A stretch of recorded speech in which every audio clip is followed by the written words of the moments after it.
Баршаларыңызға қайырлы күн, құрметті YouTube арнамның көрермендері. Бүгін өзімнің YouTube каналымда қысқа дайындық басталып кетті. Лечо салатының қияр қосылған түрімен бөлісетін боламын. Ең алдымен банкілерімізді жуып, тазалап, ыстық буға парит етіп аламыз. Енді салатымызға қажет заттарымызды дайындаймыз. Қып-қызыл сулы помидорымызды алып, жақсылап жуып, тазалап, осылай ортасынан жарып аламыз. Дәл солай бізге қызыл болгарский қажет болады. Оны да ортасынан жарып, ет тартқыштың көмегімен езіп аламыз. Барлығын помидорларымызды да ет тартқыштың көмегімен езіп аламыз. Бірақ сіздер өздеріңіздің қалауларыңызға қарай турап жасасаңыздар да болады. Осы аралықта помидорды ет тартқышпен тартып жатқан кезде қызыл ащы бұрышымызды да ұмытып кетпейміз. Артынан помидормен жуып тазалап аламыз. Яғни помидор сулы болғандықтан қышқыл қызыл бұрышты алып кетеді.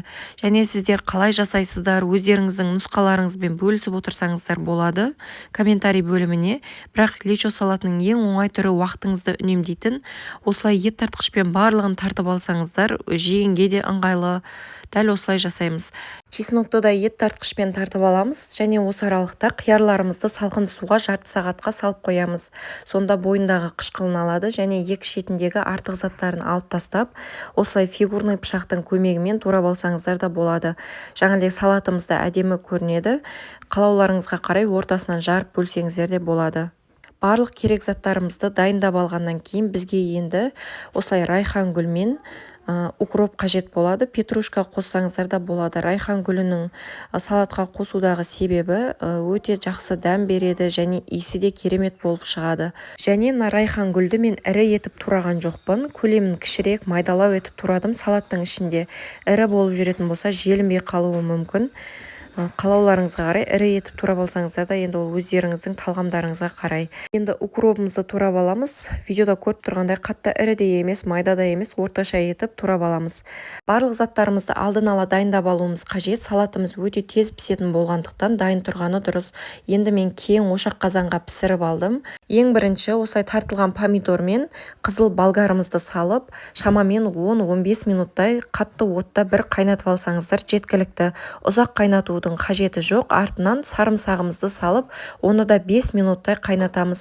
Бұл салатты ұзақ қайнатудың қажеті жоқ. Өзінің керемет дәмін жойып алуы мүмкін. Бұны да шамамен 5 минуттай қайнатып, енді қиярларымызды саламыз. Негізінде салатымызды үлкен осындай кең қазанға қайнатсаңыздар, еркін қайнайтын болады. Барлық қиярларымызды салып, осылай бір қозғап, бұны да шамамен 15-10 минуттай қайнатып аласыздар. Ұзақ қайнатудың қажеті жоқ. Ең бастысы қатты отта қайнаса жеткілікті.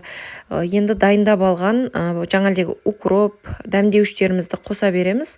Петрушка қоссаңыздар да болады. Райхан гүлімізді де қосып, барлығын араластырып, қатты отта 5 минуттай қайнатып аламыз. Және дәмдеуіштерімізді қоса береміз.